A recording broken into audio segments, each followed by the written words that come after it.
with Poets and Quants.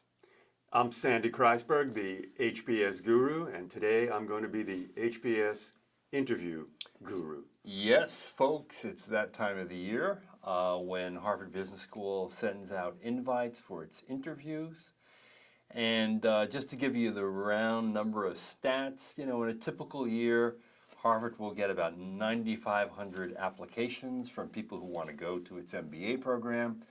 Out of that 9,500 pool, Harvard typically interviews about 1,900 candidates. It ultimately will accept about 1,050.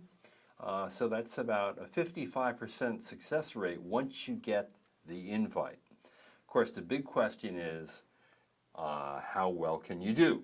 And that's what we'll talk to you, Sandy, about today. I mean, what's the biggest reason why people flunk the Harvard Business School interview? They get lost and they talk too much. It's pretty simple. They ask a simple question like, why did you go to Cornell? And it throws you for a loop, and you start talking about growing up, and then you start talking about what your interest was in high school, and you talk about your gym teacher. There are people at Harvard Business School who are still answering that question. Yeah. Now, this is only a 30-minute test, after all, and it does differ from what a lot of schools do, because in this case, you're going to be interviewed by a professional and a member of the admission staff, and usually there's an observer who also comes in and takes notes. So there's two of them and one of you. I know it's an incredibly anxious thing, and I guess that's why someone can blow a simple question like, why did you go to Harvard or Yale or Cornell or whatever for your undergraduate education? Yeah, we'll answer that at the end. Yeah. So, but what's the best way to prep for this then? The best way to prep is you can buy books about this. You can find this on the internet. It's listed in the materials that are below this video. Find out the very typical questions. We're going to go through some of these.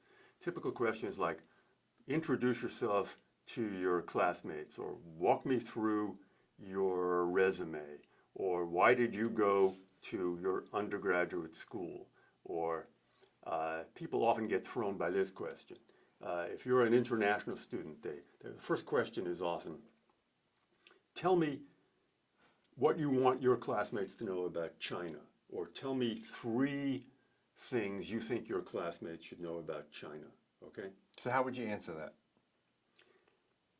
People who are I actually had a mock interview with somebody last night, and I said, tell me what people should know about China, and this person gave me this elaborate, intricate thing. You want to start macro. For one thing, if you want to do business in China, you have to be prepared to work with the government. It's very important. The second thing is that the climate in China now is open towards business, and they're open towards these types of businesses, and you could tick off 1 or 2. Right. But you will need a local partner, okay? Mm-hmm. And the third thing you should know about China is that if you plan to go to Beijing, it's very full of carbon fumes and pollution. So be prepared for that. Okay, now those answers strike me as incredibly obvious. Yes, they are. And it's okay to be obvious, in other words. No one ever flunked an interview for being obvious. If this is an important point. What you've done is you've answered the question. You've told them 3 things about China. Right. If they want to know more, they might say, that's interesting. That point you made about you need a local partner. How do you get such a partner? Okay. Right. The caravan has moved on. You're no longer talking about what do you want to know about China. You're talking about something else. Don't judge your response by how an independent analyst would say, that gave me a lot of valuable information about China. That's not what's going on. What's going on is that you have convinced them that you can answer a spontaneous question with simplicity without getting lost. Right. And so just being articulate, clear, somewhat linear is going to be really helpful. Yes, right. That's right. Like even the most standard of all the interview questions that anyone gets at any business school, not only Harvard, walk me through your resume. Is there a way to do that effectively without being just boring and bland. Yeah, this and is something- repeating what's on the paper. Yeah, this is something you should prepare for. You should have a shtick about this. You could go, happy to do that. There's 3 parts to my resume. There's my current work experience in high tech. There's my education and my graduate degree. And then there's my upbringing in wherever I came from. Right now, what I'd like to focus on is that I work for High Tech Co. In a role that's a little bit of management and a little bit of technical stuff. And I supervise 3 or 4 people. I'm happy to go through some of the line items with you if you're interested in. As you can tell on my resume, I went to ye old university and I liked it, and I had a good computer science training there. And some of my favorite courses were Computers 101 and Cooking for Nerds. And the third part of my resume is, my interesting background in this country where I come from. And growing up in that country gave me a real feeling for how global business is, and it extended my horizons. And it also gave me a love for soccer. And Right. I'd be happy to expand upon any one of those things. And what A about great beginning to Yeah. any question is there are 3 things I want you to know. So you're in control and you've reduced it to 3 things. Yeah, that is a good idea. What about the other question that we mentioned before? Why did you go to Cornell? Because that's also a very typical question. Let's make right? it harder, okay? Yeah. Let's say you went to Harvard College, and the question is, and they asked this question, how come you went to Harvard College? You're tempted to say, It's the best you university go, in the "Hey, world. Hey, lady, duh. Like, I went to a high school in Long Island, and people are fighting to get into Harvard College, and by dint of working for hours and hours and hours to get a high GMAT score and kissing a lot of butt to get a high GPA, I got into Harvard, and everybody was happy, and that's why I went, okay? Okay, and that's Is that a good answer? And that's the truth, but you can't say it. Correct. What do you say? Because When it's I was the in high best at school, blank. When I was in high school, I was very interested in a liberal arts education. I wasn't sure what I wanted to do. I had pretty good performance in high school, and I was interested in staying in the Northeast. My guidance counselor said, you should think about these near Ivy schools, and it's possible you should visit them and see which ones you like. I visited Harvard College, and I was very impressed. I went to a class about a history course, and I was very impressed with the professor. I was very impressed with the interactivity. And then a friend of mine, the year ahead of me, was at Harvard College, and I stayed overnight with that friend, and I got to experience the house life, and I got to meet his friends, and they were very exciting and very international. And for those reasons, I came back from that weekend, I was really sold on wanting to go to Harvard College. You convinced How's me. that? How's that, John? Okay, not even my BS meter went off on that. Yeah. Okay, another common question is, what are you doing at work lately? How do you answer that? Don't get lost. You go, well, as you know, I work for the Acme Computer Company, and we're in a very difficult phase now. We're between projects. And this is always stressful because you have to be a little bit innovative, and you have to go from production mode to sales mode. So right now, I'm both trying to sell ideas to people above me at Acme, and I've also gotten involved in client support. So this is a new function for me. I'm trying to actually sell product to clients. Right. Interesting. Okay, now there are oddball questions. I know that they are not in the majority, and some candidates may never even get a single oddball question, right? That's And I know that's why they're oddball. And you advise people not to focus on that because it can throw you off from the basics, right? Don't focus on preparing for oddball questions, because you'll create this echo chamber inside your head where you think that performing well on the interview involves answering these little sneaky, tricky questions, and that the interview is going to be some process where they're going to ask you increasingly difficult, this is like a game show, oddball questions. That's not the way it works. So that's the trouble with preparing for these oddball questions. Like, what will you never be good at? Sandy, I can't imagine. For me, that's easy. You know, I'll never be good at music. How about basketball? That too, but music is less shameful an admission. So how do you answer a question like that, though?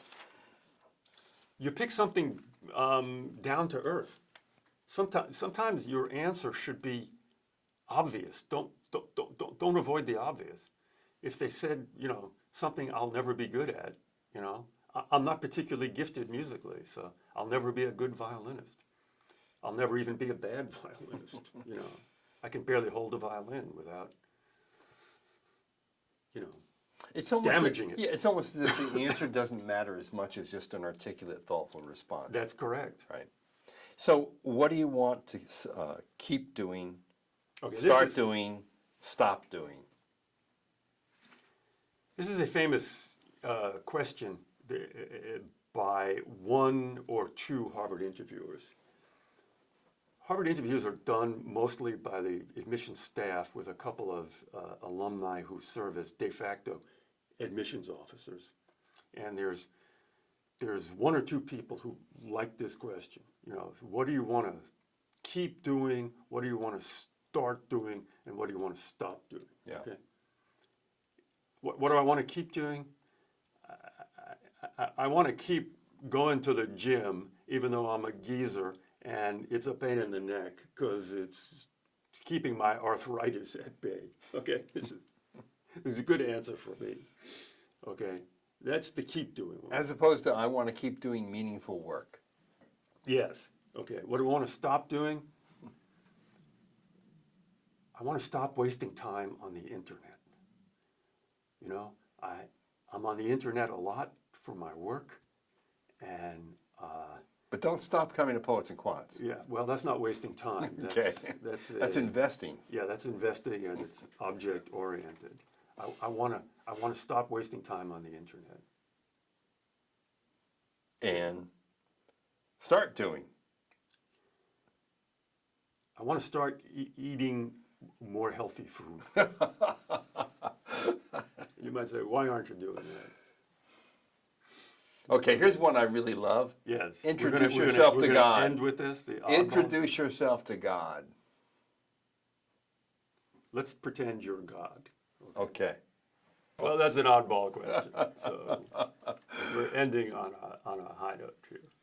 I mean, okay, and do we need to know how you need to dress, how you need to act overall, beyond saying you need to present a professional appearance, right? The instructions that you get on a Harvard interview is that it's business formal, scary. So you wear a jacket and tie if you're a man. I hope so. I don't know if that's black tie, but yeah. You could get away with, that means necktie, okay? Believe me, they're not going to punish you if you wear a blazer and nice gray pants and a necktie. And I'm no expert on this for women, but whatever the equivalent is. Now, the unofficial guide to the interview by the Harvard staff, which is the student newspaper at Harvard Business School, says women should not wear any low-cut blouses. Women should wear gray and neutral colors. Why not? Their skirts should be at least at the knee. Sounds right Their to me. heels should be lower than 3 inches. No bling. And no perfume. Yeah, well, that's good advice. You too. agree with that? Yeah. Let me tell you something. Don't try and score points with your clothing. Just have it neutralized. That would be my advice. So that would be the no bling thing. Right. Don't go for ultra Wall Street. You know, there's a look where you're wearing like I don't know Pinstripe. Navy blue pinstripes. the white collar and the blue shirt. Oh, like, okay, you yes, know, right. that wasn't that the guy from the movie? Wolf of Wall Street? Yeah, or the one that came before it, the Wall Street movie. Wall Street movie. Yeah, don't make a statement with you. Don't wear a $200 necktie. Probably don't wear a tie bar, even though I like those. Don't try and make a statement with your dress. Okay, how do people, I think this is really an important piece of advice because A lot of young men and women show up and they're really jittery. And they're jittery because a lot's at stake. Harvard Business School, for many people, any of these great business schools, is a lifelong dream. They've invested a lot in this. They've gotten to this final point. They feel if they do well, they would have a very good chance of getting an invite. So you get a little scared and you get a little tight. How do you just relax your nerves? How do you just get into the zone to be who you are? You know, my advice is get there early. And then what you'll do is you'll have to sign in. You'll be thrown in with a lot of other people. Right. You'll by just the act of getting over there, that will calm you down. This raises another point. So that's the way you get into the zone. Right. Okay. Talk to other people. That is a tremendously relaxing experience. What you shouldn't do is stay alone, living within your own echo chamber, imagining great show-stopping answers, just getting more and more and more into your own head, your own imagined experiences. The very fact of dealing with other people would be relaxing and helpful. This is the danger, and I've written about this, of a Skype interview or a telephone interview. If you get a Skype, sometimes you're stuck, you've got to do a Skype interview. What you would be doing for a Skype interview, you'd be sitting there for the hour before the interview, in front of your computer, just getting yourself psyched up, living in your own echo chamber, and then the interviewer, and just saying, okay, I want this to start. I'm going to really knock this out of the park. I told a story of a client of mine who was in the green zone in Iraq. This was during the first Iraqi war. And this guy had Harvard interviews in a lot of places. At the time, they were not interviewing in Baghdad during the war. Okay, so it was I think a telephone interview or a Skype interview. I forget. This guy was in the service. He was in some special ops program. He's a high performer. Man, was he getting ready for his interview? He was getting psyched up, and he had his talking points, and he had cards about what he was going to do after, Harvard Business School and what his life plan was. And he was psyched up. And then the phone rings or the Skype thing starts. What do you think the first question was? Walk me through your resume. Are you safe? That was the first question. Are you safe? Yeah. The interviewer said, "Are you safe?" And the guy later told me that totally threw me for a loop. I was ready to get into combat. I was ready to rock and roll. And the interviewer asked what, under the circumstances, is very humane, very obvious, Wow. very realistic question. Yeah. And in the guy's head, he said, "Lady, am I safe?" "Honey, I'm safer here in the green zone than you are in your sketchy Cambridge condo. So where do you come off asking me whether I'm safe?" No, he didn't say that. He didn't say that, but that's what he thought. Yeah. Yeah. You know how you can think it. What is it? 800 words a second. Okay. Right. Those were in the half second. That's what he thought. And that destabilization, that energy, threw me off. I never recovered. He said that. I never recovered that for the whole interview. And he was not in sync with the interview. Did it make a difference ultimately? He didn't get in. Oh, wow. Okay. And he was a very qualified guy. He had to go to Stanford. Okay, now I would imagine another way to get in the zone is to do, what the famous phrase says, how do you get into Carnegie Hall? You practice, and you practice, and you practice. So the value of a rehearsal, the value of a mock interview. Well, yeah. Is it really, does it help you get into the zone? Well, you can hire me for a mock interview. Details are on my website. People find that to be quite helpful.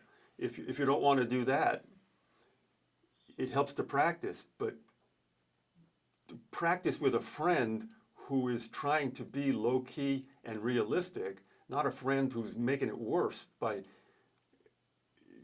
the both of you are then involved in some bad symbiotic relationship where things are becoming more esoteric and more refined and more oddballish. Right.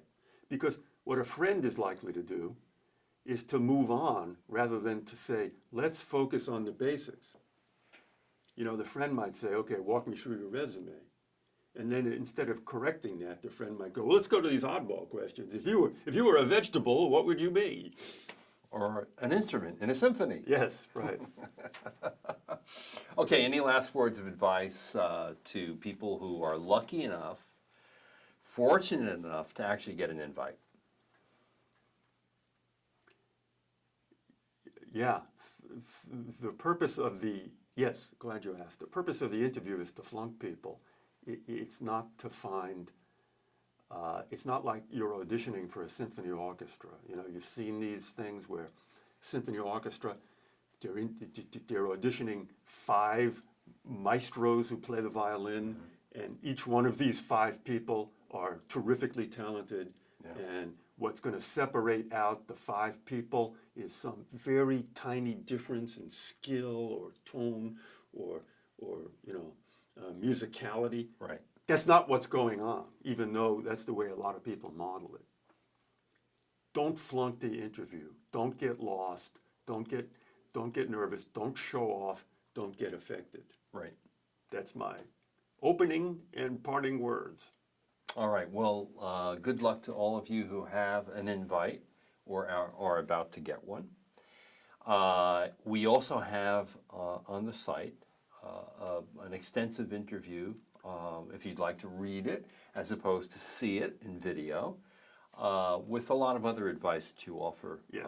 As well. And that's simply under How Not to Blow Your Harvard Business School Interview. We hope And you also sell the Harvest book.